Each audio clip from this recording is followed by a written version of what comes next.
അപ്പസ്തോലന്മാരുടെ പ്രവർത്തനങ്ങൾ 7-ാം അധ്യായം. സ്തേഫാനോസിൻ്റെ പ്രസംഗം. പ്രധാന പുരോഹിതൻ ചോദിച്ചു, ഇതെല്ലാം സത്യമാണോ? അവൻ പ്രതിവചിച്ചു, സഹോദരന്മാരെ, പിതാക്കന്മാരെ, കേട്ടുകൊള്ളുവിൻ.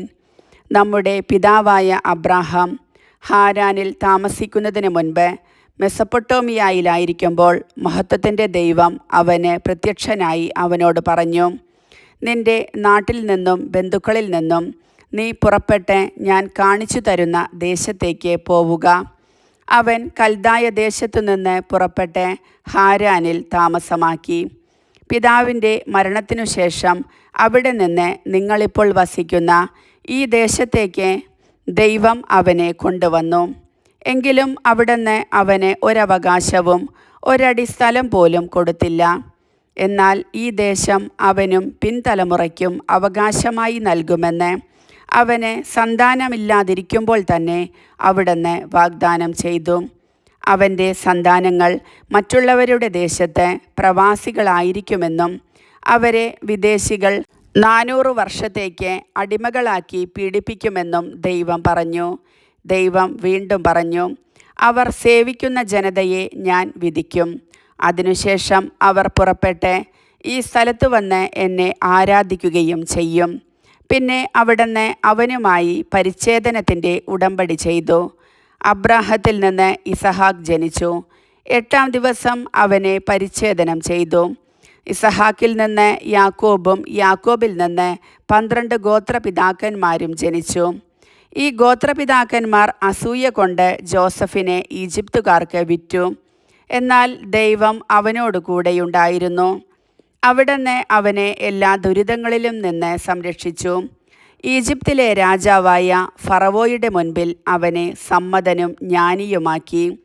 രാജാവ് അവനെ ഈജിപ്തിൻ്റെയും തൻ്റെ ഭവനം മുഴുവൻ്റെയും മേൽ ഭരണാധികാരിയായി നിയമിച്ചു.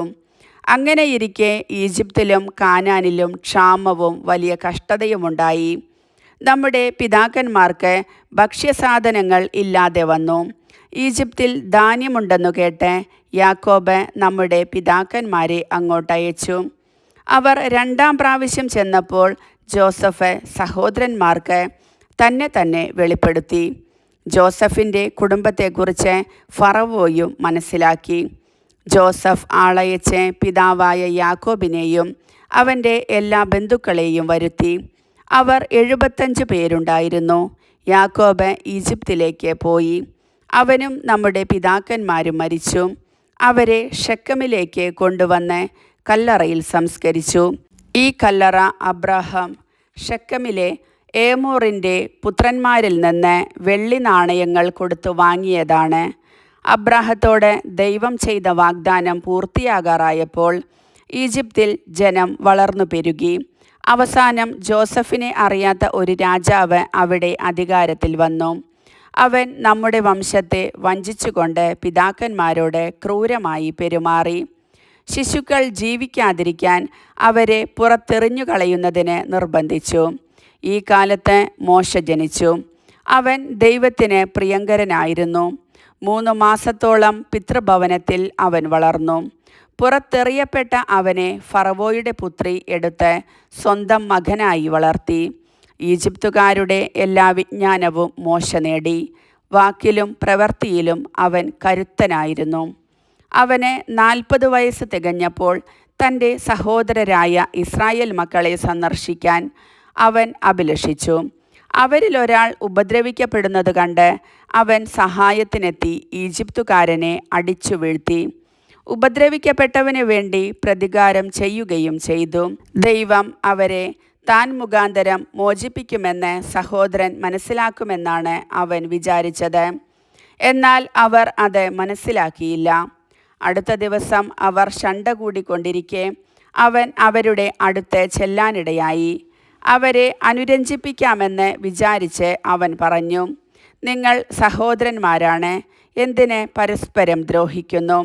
അപ്പോൾ അയൽക്കാരനെ ഉപദ്രവിച്ചു കൊണ്ടിരുന്നവൻ മോശയെ തട്ടിമാറ്റിക്കൊണ്ട് പറഞ്ഞു, ഞങ്ങളുടെ മേൽ അധികാരിയും വിധികർത്താവുമായി നിന്നെ ആരു നിയമിച്ചു? ഇന്നലെ ഈജിപ്തുകാരനെ കൊന്നതുപോലെ എന്നെയും കൊല്ലാനാണോ നിന്റെ ഭാവം? ഇതുകേട്ട് മോശ മിദിയാനിലേക്ക് ഓടിപ്പോയി അവിടെ പരദേശിയായി ജീവിച്ചു. അവിടെ വച്ച് അവന് 2 പുത്രന്മാർ ജനിച്ചു. 40 വർഷങ്ങൾക്കു ശേഷം സീനായ് മലയുടെ മരുപ്രദേശത്തെ ഒരു മുൾപടർപ്പിനുള്ളിൽ അഗ്നിജ്വാലകളുടെ മധ്യേ ഒരു ദൂതൻ അവന് പ്രത്യക്ഷനായി. മോശ ആ ദർശനത്തിൽ അത്ഭുതപ്പെട്ടു. സൂക്ഷിച്ചു നോക്കാൻ അവൻ അടുത്തേക്ക് ചെന്നു. അപ്പോൾ കർത്താവിൻ്റെ സ്വരം കേട്ടു, നിന്റെ പിതാക്കന്മാരുടെ ദൈവമാണ് ഞാൻ, അബ്രാഹത്തിൻ്റെയും ഇസഹാക്കിൻ്റെയും യാക്കോബിൻ്റെയും ദൈവം. ഭയവിഹ്വലനായ മോശ അങ്ങോട്ട് നോക്കാൻ ധൈര്യപ്പെട്ടില്ല. കർത്താവ് അവനോട് പറഞ്ഞു, നിന്റെ പാദരക്ഷകൾ അഴിച്ചു മാറ്റുക, നീ നിൽക്കുന്ന സ്ഥലം പരിശുദ്ധമാണ്. ഈജിപ്തിൽ എൻ്റെ ജനം അനുഭവിക്കുന്ന പീഡനങ്ങൾ ഞാൻ വ്യക്തമായി കണ്ടു. അവരുടെ ദീനരോദനം ഞാൻ കേട്ടു. അവരെ വിമോചിപ്പിക്കാൻ ഞാൻ ഇറങ്ങി വന്നിരിക്കുന്നു. വരൂ, നിന്നെ ഞാൻ ഈജിപ്തിലേക്ക് അയക്കും.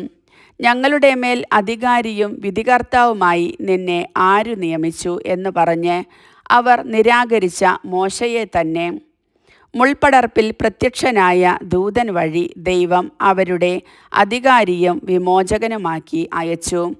ഈജിപ്തിലും ചെങ്കടലിലും 40 വർഷം മരുഭൂമിയിലും അത്ഭുതങ്ങളും അടയാളങ്ങളും പ്രവർത്തിച്ചുകൊണ്ട് അവൻ അവരെ നയിച്ചു. ദൈവം നിങ്ങളുടെ സഹോദരരിൽ നിന്ന് എന്നെപ്പോലെ ഒരു പ്രവാചകനെ നിങ്ങൾക്കായി ഉയർത്തും എന്ന് ഇസ്രായേൽ മക്കളോട് പ്രഖ്യാപിച്ചത് ഈ മോശയാണ്. സീനായ് മലയിൽ വെച്ച് തന്നോട് സംസാരിച്ച ദൂതനോടും നമ്മുടെ പിതാക്കന്മാരോടും കൂടെ മരുഭൂമിയിലെ സംഘത്തിലായിരുന്നവനും നിങ്ങൾക്ക് നൽകാനായി ജീവവചസ്സുകൾ സ്വീകരിച്ചവനും ഇവനാണ്. നമ്മുടെ പിതാക്കന്മാർ അവനെ അനുസരിച്ചില്ല. അവർ അവനെ നിരാകരിക്കുകയും ഉള്ളുകൊണ്ട് ഈജിപ്തിലേക്ക് തിരിയുകയും ചെയ്തു. അവർ അഹറോനോട് ആവശ്യപ്പെട്ടു, ഞങ്ങളെ നയിക്കാൻ ദേവന്മാരെ നിർമ്മിച്ചു തരുക. ഞങ്ങളെ ഈജിപ്തിൽ നിന്ന് നയിച്ചു കൊണ്ടുവന്ന മോശയുണ്ടല്ലോ, അവന് എന്തു സംഭവിച്ചുവെന്ന് അറിഞ്ഞുകൂടാ. അവർ ആ ദിവസങ്ങളിൽ ഒരു കാളക്കുട്ടിയെ നിർമ്മിച്ച് ആ വിഗ്രഹത്തിന് ബലിയർപ്പിച്ചു. സ്വന്തം കരവേലകളിൽ അവർ ആഹ്ലാദ പ്രകടനം നടത്തി. ദൈവം അവരിൽ നിന്ന് മുഖം തിരിക്കുകയും ആകാശശക്തികളെ ആരാധിക്കാൻ അവരെ കൈവെടിയുകയും ചെയ്തു.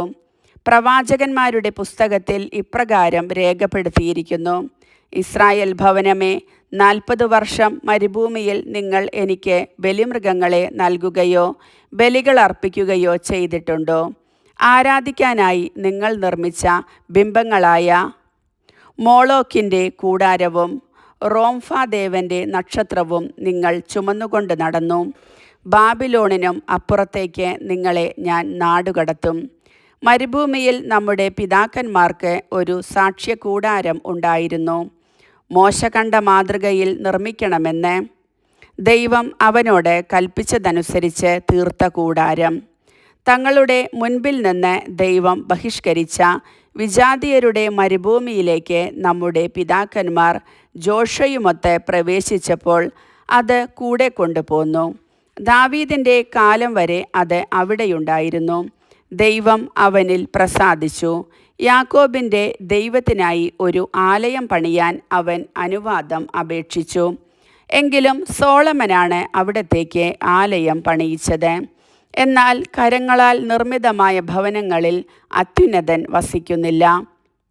പ്രവാചകൻ ഇപ്രകാരം പറയുന്നു, സ്വർഗം എൻ്റെ സിംഹാസനം, ഭൂമി എൻ്റെ പാദപീഠവും. കർത്താവ് അരുളി ചെയ്യുന്നു, ഏതുതരം ഭവനം നിങ്ങൾ എനിക്ക് വേണ്ടി നിർമ്മിക്കും? ഏതാണ് എൻ്റെ വിശ്രമസ്ഥലം? ഇവയെല്ലാം എൻ്റെ കരവേലകൾ തന്നെയല്ലേ? മർക്കടമുഷ്ടിക്കാരെ, ഹൃദയത്തിലും കാതുകളിലും അപരിച്ഛേദിതരെ, നിങ്ങൾ എല്ലായ്പ്പോഴും പരിശുദ്ധാത്മാവിനോട് മല്ലടിക്കുന്നു.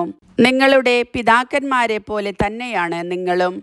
ഏതു പ്രവാചകനുണ്ട് നിങ്ങളുടെ പിതാക്കന്മാർ പീഡിപ്പിക്കാത്തതായി? നീതിമാനായവൻ്റെ ആഗമനം മുൻകൂട്ടി അറിയിച്ചവരെ അവർ കൊലപ്പെടുത്തി. നിങ്ങൾ അവനെ ഒറ്റിക്കൊടുക്കുകയും വധിക്കുകയും ചെയ്തു. നിങ്ങൾക്ക് ദൈവദൂതന്മാരിലൂടെ നിയമം ലഭിച്ചു, എങ്കിലും നിങ്ങൾ അത് പാലിച്ചില്ല. സ്തേഫാനോസിനെ വധിക്കുന്നു. അവർ ഇതു കേട്ടപ്പോൾ അവൻ്റെ നേരെ കോപാക്രാന്തരായി പല്ലുകടിച്ചു. എന്നാൽ അവൻ പരിശുദ്ധാത്മാവിനാൽ നിറഞ്ഞ് സ്വർഗത്തിലേക്ക് നോക്കി ദൈവത്തിൻ്റെ മഹത്വം ദർശിച്ചു. ദൈവത്തിൻ്റെ വലത്തുഭാഗത്ത് യേശു നിൽക്കുന്നതും കണ്ടു. അവൻ പറഞ്ഞു, ഇതാ സ്വർഗം തുറന്നിരിക്കുന്നതും മനുഷ്യപുത്രൻ ദൈവത്തിൻ്റെ വലത്തുഭാഗത്ത് നിൽക്കുന്നതും ഞാൻ കാണുന്നു. അവർ ഉച്ചത്തിൽ ആക്രോശിച്ചുകൊണ്ട് ചെവി പൊത്തുകയും അവൻ്റെ നേരെ ഒന്നാകെ പാഞ്ഞടുക്കുകയും ചെയ്തു. അവർ അവനെ നഗരത്തിന് പുറത്താക്കി കല്ലെറിഞ്ഞു. സാക്ഷികൾ തങ്ങളുടെ വസ്ത്രങ്ങൾ സാവൂൾ എന്ന ഒരു യുവാവിൻ്റെ കാൽക്കൽ അഴിച്ചുവെച്ചു. അനന്തരം അവർ സ്തേഫാനോസിനെ കല്ലെറിഞ്ഞു. അപ്പോൾ അവൻ പ്രാർത്ഥിച്ചു, കർത്താവായ യേശുവേ, എൻ്റെ ആത്മാവിനെ കൈക്കൊള്ളണമേ. അവൻ മുട്ടുകുത്തി വലിയ സ്വരത്തിൽ അപേക്ഷിച്ചു, കർത്താവേ, ഈ പാപം അവരുടെ മേൽ ആരോപിക്കരുത്. ഇതു പറഞ്ഞ് അവൻ മരണനിദ്ര പ്രാപിച്ചു. കർത്താവിൻ്റെ വചനം.